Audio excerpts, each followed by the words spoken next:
Continuing her Northwestern Ontario tour, opposition leader Marit Stiles was in Terrace Bay to discuss the closure of the town's mill. Good evening and thank you for joining us. NDP leader Marit Stiles will head back to Queen's Park with a strong message for the Ford government. The Terrace Bay pulp mill needs to be reopened soon. Stiles was in the region again today, this time touring the North Shore. Lee Noonan caught up with her in Terrace Bay. She joins us now in studio. Lee. Thanks, Ryan. Stiles also stopped in Nipigon and Schreiber to talk about various issues, but the NDP leader spent the bulk of her time meeting with community members and stakeholders in Terrace Bay to discuss the fate of the mill. The head of Ontario's official opposition will be heading back to Toronto with a sense of urgency when it comes to the Terrace Bay pulp mill.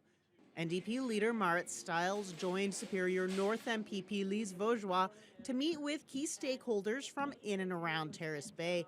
She says her biggest takeaways were the risks that come with letting the temporary shutdown drag on. We have to do something and we have to do it quickly. The government has to step in. We need to know whether this is really an issue of the company wanting to sell off or if they're really looking, what do they need to get going again? Because this mill cannot close. Stiles said her goal in Terrace Bay was to listen and gather information from locals on how to best help the community after AV Terrace Bay idled the mill, announcing the layoffs of 400 workers. Local union president Stephen Downey represents about 300 mill workers, most of whom were laid off.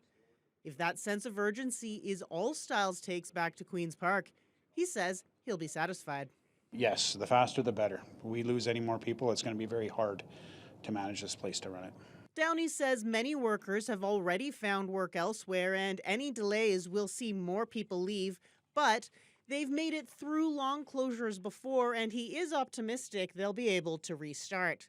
However, he says the company needs to come to the table. Well, I would love to see them coming saying, yes, we want to sell the place, or you know what, wait some time and we'll be back into operation as soon as we get our capital together. Anything. We're basically not knowing anything right now. So until they come forth and give us anything, there's nothing we can do to help. Getting the company to the table is one place the union would like to see the government step in. He also hopes they'll keep the woodlands with the mill to maintain its value. For Stiles, another key takeaway is the broader impact a permanent shutdown could have on the economy. It's not just in Northern Ontario where we have the economic benefit of this pulp mill. It goes right down all across the province, right? So if this mill closes, it's certainly going to impact families, community members here in Terrace Bay, and in Schreiber, and in other communities nearby, but it's going to have economic impacts that are much more far-reaching, and we need the government to come to the table with us to actually find some solutions. Stiles hopes her visit to Terrace Bay will draw more attention to the mill and keep pressure on the Ford government to find solutions as quickly as possible. Lee Noonan, TBT News. The Thunder Bay police officer found guilty of mishandling the Stacey DeBungy death investigation has lost his appeal of the penalty. The decision was released by the Ontario Civilian Police Commission today, meaning Shan Harrison will be demoted from staff sergeant to sergeant for 18 months. Harrison was the lead investigator on the DeBungy death investigation in 2015. He was found guilty last year on Police Service Act charges of neglect of duty and discreditable conduct for his actions during that investigation. Harrison pleaded guilty to the neglect of duty charge for failing to meet with a private investigator looking into DeBungy's death. Police actions surrounding DeBungy's death were a major part of the 2018 Broken Trust Report. It called for a reinvestigation, citing failures of the original police probe. Northern Development Minister Greg Rickford is reacting to Bearskin Airlines' plan to cancel routes serving Dryden, Kenora, and Fort Frances. The three communities are all in Rickford's riding. Here's what he had to say about the airline's decision. Well, it certainly was a disappointment. This is a route that gets folks from either Fort Frances, Dryden, Kenora, pretty typically to Thunder Bay. I use it from time to time. It is quite handy. And I think in fairness to Perimeter, Bearskin, they've done their best to try to serve a market that just hasn't recovered probably since COVID. In a statement issued Monday, Bearskin officials said that the service in Dryden, Fort Frances, and Kenora has averaged just 2 passengers per flight over the last year. As a result, those routes will be cancelled on May 11th. Rickford says before the pandemic, about 80,000 people from his riding used the Winnipeg airport each year, and he thinks those numbers bode well for a lower-cost air carrier to fill the gap left by Bearskin. Rickford adds he'll do what he can at Queen's Park to help make that happen. I think at this point, it's just far too early to try to understand what specific steps that we can take, but we are focusing on a strong economic development profile for our communities. We're seeing us in Fort Frances, Dryden, and Kenora coming back stronger than ever in some of the key industries, tourism, forestry, and the service sector, and hopefully that will attract traffic and no pun intended, but commercial airlines curiosity will be piqued, and I'll be there to try to understand how we can support that. Well, continuing with provincial politics, starting this spring, the Ontario government will allow even more private clinics to perform surgical and diagnostic procedures. It's a move the health minister insists will further reduce healthcare wait times. Rahim Ladani reports. It's the latest step in the province's healthcare plan, expanding the number of private clinics to perform surgeries in Ontario. We can reduce wait times by doing more surgeries in state-of-the-art, convenient and safe facilities, which will always be paid for by your OHIP card, never a credit card. Beginning in spring of this year, the Ford government will allow more private for-profit and not-for-profit clinics to conduct additional MRI and CT scans, GI endoscopies, and orthopedic surgeries.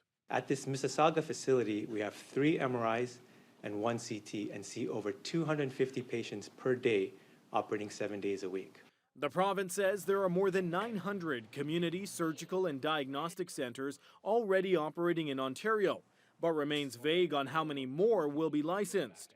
What is clear, the government is changing who will oversee the program, leaving behind the College of Physicians and Surgeons of Ontario and moving forward with Accreditation Canada as the inspecting body.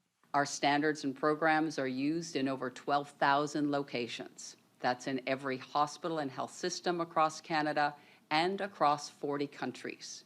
However, critics are skeptical the oversight will stop clinics from upselling patients. It's $7,000 for cataract surgery, which in the public hospital system costs around $500 per surgery. I mean, just ludicrous prices. These are elderly people being charged. While a Fraser Institute report found hospital wait times in Ontario were the lowest in the country last year, the latest data from Health Quality Ontario shows, on average, patients are waiting more than 22 hours in the emergency department. The NDP argue more private clinics will actually increase wait times. As you expose or expand private clinics in this province, you'll be bleeding staff and money out of the public system. And you will be putting people in a situation where wait times for publicly funded healthcare will become even longer. The Ontario Liberals are also slamming the move, saying the Ford Conservatives have chosen once again to send an open invitation for corporations to profit off of our publicly funded healthcare system. Both the NDP and Liberals believe the key to fixing the state of healthcare in the province begins with doing a better job to retain staff. And that was Rahim Ladani reporting. Today was the last day to access the Thunder Bay District Health Unit's vaccine clinic at the CLE Coliseum. The community clinic first opened on October 3rd, offering flu shots and the latest COVID-19 vaccines. The clinic was initially only open to healthcare workers and those at high risk. It fully opened to the general public on October 30th, operating on Tuesdays and Wednesdays. Around 10,000 COVID doses and 7,000 flu shots were administered, along with routine vaccines for high school students. The health unit says COVID vaccines will remain widely available at local pharmacies, and a limited number of COVID shots will also be available by appointment at the health unit's main office on Balmoral Street. Delo Anishinaabe Family Care held a job fair yesterday in hopes of recruiting new people to its growing team in 2024. To help fill the positions, Delo officials released a series of promotional videos showcasing employees' journeys along their career path. Over the past 2 years, Delo experienced a 50% staffing increase and now has around 600 employees. The organization continues to grow and plans to add new facilities across the Thunder Bay district. Delo says it's looking for people who want to build relationships and make a difference in people's lives. Not all jobs require a college or a university degree. Officials tout a wide range of roles on their team. We've definitely had an increase in our services, and we're broadening our reach to children and families. So we're looking to bring on some more staff that are passionate about supporting and working in our communities at the elbow, as well as administrative roles. We're here today to recruit some exciting individuals to join our organization. It's important, I believe, that we do these things to make sure that people understand that there's a variety of options for employment at Delo. When you work around Delo, you meet so many different people. Top of our annual events like our Dare to Dream Day and our annual powwow, there's always something to look forward to. Delo will release further promotional material on its website to help attract as many people as possible. Thunder Bay Transit passengers have been left shivering at the waterfront terminal after the heating system broke down. The problem began late last year with difficulties finding parts, delaying the repairs. The heating problem wasn't as big of an issue in December when temperatures were mild, but it's been a very chilly wait for bus passengers this week. Transit officials issued a statement saying supplemental electrical heaters have been added for the interior spaces. However, there were no portable heaters set up in the passenger area when our cameras went down there this afternoon. The repairs will be carried out by the city's Facilities Services Group. The parts for them are on the way, and officials hope to have the heating system repaired by next week.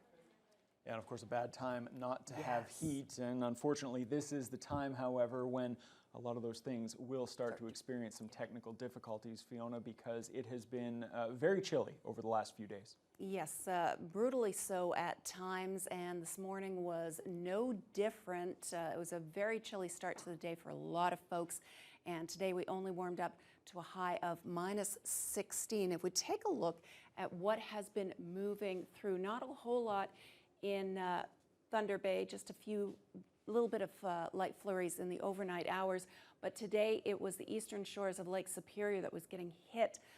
They had a lot of snow squall activity there. At this hour, we've had just a little bit of light snow to the west in Fort Frances. Greenstone has had periods of light snow throughout the day and are continuing to do so, and of course, Sault Ste. Marie.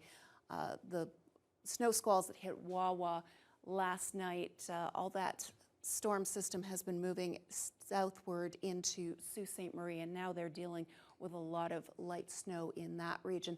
Temperatures pretty consistent, -19, -20, -21, but wind chills are of course making it feel quite a bit cooler than those numbers would suggest, and those cool temperatures are causing extreme cold warnings in some parts of the region to the west of Thunder Bay, Red Lake and Ear Falls, Sioux Lookout, Lake Nipigon and Wabakimi, and snow squall warnings continue for Sault Ste. Marie and Manitoulin Island.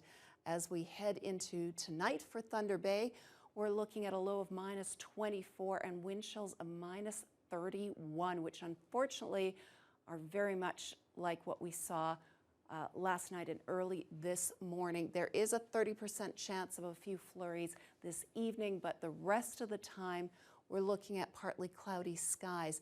And that is going to set the stage for another day like that tomorrow. Here's the good news. Ryan, there is sun coming out. We're actually going to see some sunshine. And you know, if there's sunshine, there's got to be good news on the horizon. And actually, there is. I'll have more of that later on, though, in the news hour. Well, that is quite a tease. We like good news. Yes, absolutely. Well, turning our attention now to international news and really focusing on the UK, where King Charles III is seeking medical treatment. And we'll have more on that as your Wednesday News Hour continues. This is an operation that many people do in high volumes, and the results are very good. So I don't think we should be unduly concerned.